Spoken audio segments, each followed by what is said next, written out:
Breeze in, mastering this cool English phrase. Hello, language enthusiasts. Today, we're going to unlock the secrets of a very breezy English phrase, breeze in.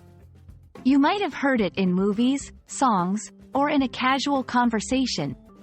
Understanding phrases like this is not just about the words, but the context and feeling they convey. So, let's get into the flow and master the usage of breeze in together. When we think of a breeze, we imagine something gentle, pleasant, and easygoing. To breeze in means to arrive somewhere in a very casual, relaxed manner, often without being noticed or without any difficulty. It's as if someone has entered just as smoothly and effortlessly as a light wind would enter an open window. Let's see breeze in action. 1. Casual arrival.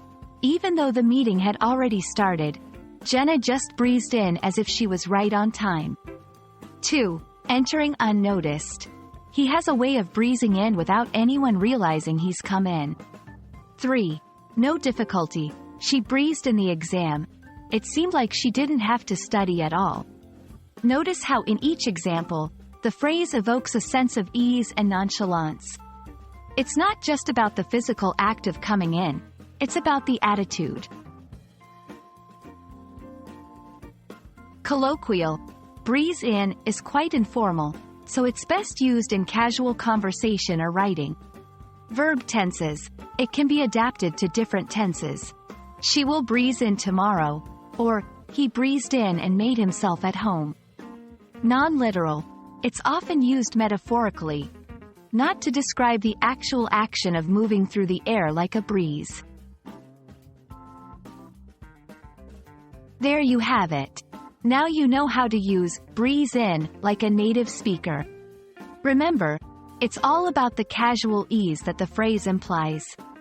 We hope this video has helped you add another cool expression to your English language arsenal.